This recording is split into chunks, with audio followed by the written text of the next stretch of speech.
Bonjour à tous et bienvenue pour un nouveau chapitre d'histoire intitulé « Le monde au temps de Charles Quint et Soliman le Magnifique ». Vous pouvez donc prendre une double page de votre cahier et inscrire le titre partie court. Comme d'habitude, vous trouverez sur le blog le lien vers la chaîne YouTube, les documents de travail en version PDF et en version DocX, la correction des séances de travail ainsi que le lien vers le manuel numérique.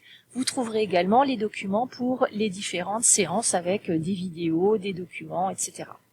Alors, comme le nom du chapitre l'indique, nous allons travailler sur le monde au temps de Charles Quint et Soliman le Magnifique, c'est-à-dire essentiellement le XVIe siècle, mais nous verrons également la fin du XVe siècle pour comprendre un peu mieux comment se déroule justement le XVIe siècle. Avant de vous présenter les consignes pour la séance 1, il faut tout d'abord que je vous présente la problématique du chapitre et ses enjeux. Dans votre manuel, page 128-129, vous trouvez une double page avec des cartes et une chronologie. Cette chronologie nous intéresse plus particulièrement parce qu'elle vous permet de situer le chapitre dans le temps. Et on s'aperçoit que ce chapitre va nous permettre d'étudier les grandes découvertes réalisées par les navigateurs, puis de voir que ces grandes découvertes se sont transformées en empires, qu'on va appeler des empires coloniaux.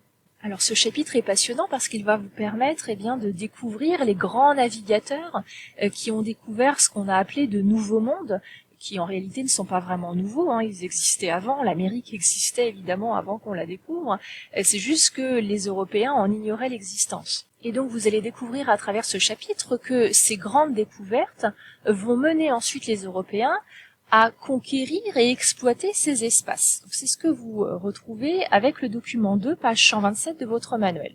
En effet, les Européens, en découvrant ces nouvelles terres, vont vouloir les exploiter et s'y installer. L'Europe va donc connaître une très grande expansion grâce à ces nouvelles découvertes. Alors on pourrait se demander pourquoi les Européens se sont lancés dans ces grandes découvertes. Eh bien, il y a plusieurs raisons.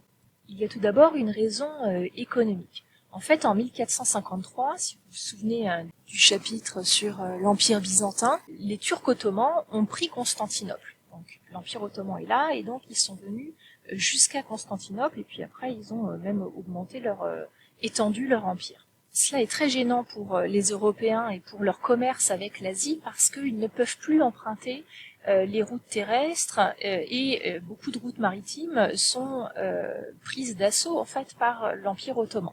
Il leur faut donc trouver de nouvelles routes et ce sont donc des navigateurs qui se sont lancés à la découverte de ces nouvelles routes dans l'espoir d'aller jusqu'en Asie, continent avec lequel l'Europe fait beaucoup de commerce. La deuxième raison peut-être qui explique ces grands voyages de découverte, c'est tout simplement les avancées scientifiques.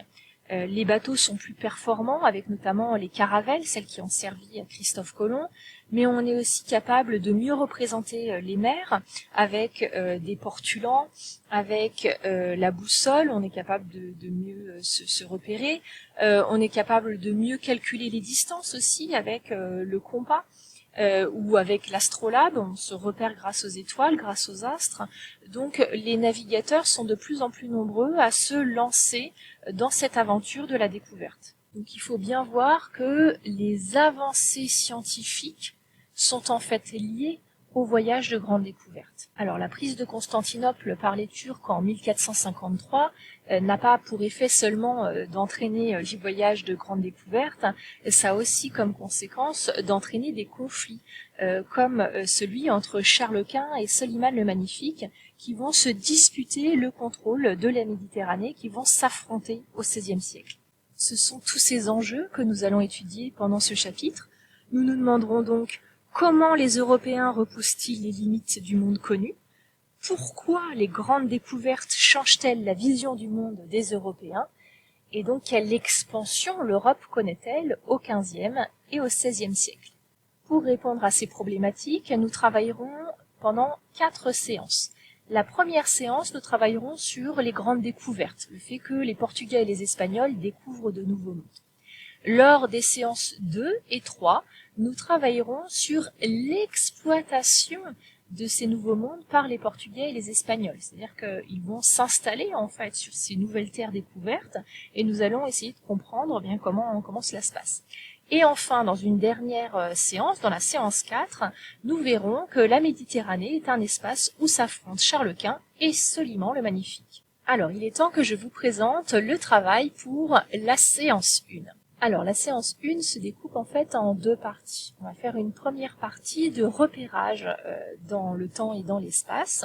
Vous allez devoir tout d'abord répondre à ces questions à l'oral dans votre tête grâce aux cartes que vous avez dans votre manuel, et notamment cette carte-là ainsi que la chronologie. Cela vous permettra de découvrir les grands navigateurs et les grands voyages de découverte.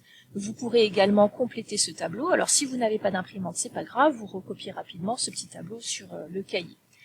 Deuxième activité dans cette première partie, je vous propose un petit jeu facultatif dont vous trouverez le lien sur le blog. Dans les documents pour la séance 1, il faut descendre un petit peu et vous tombez sur un jeu facultatif dont vous cliquez dessus et vous tombez sur un petit jeu interactif qui va vous permettre de découvrir des grands navigateurs, mais qui va aussi vous permettre de découvrir comment on vivait par exemple dans une caravelle. Bien de découvrir comment on voyait le monde à l'époque en découvrant les premiers essais de cartographie. Donc voilà, n'hésitez pas à vous balader un petit peu sur le site, il y a des petites choses sympathiques à découvrir. Dans la deuxième partie de la séance 1, je vous invite à découvrir une figure emblématique de ces grandes découvertes qui est Christophe Colomb. Et je vous propose de réaliser une fiche biographique.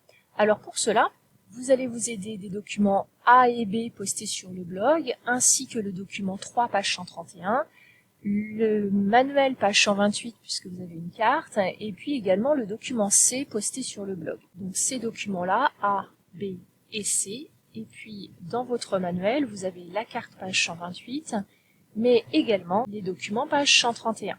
L'objectif est de compléter les différentes cases du tableau grâce aux informations qui vous sont demandées ici dans les cases grisées, et donc d'en apprendre un peu plus sur ce grand navigateur. Si vous n'avez pas d'imprimante, ce n'est pas grave, j'ai mis des petites lettres dans les cases pour vous éviter à recopier tout le tableau.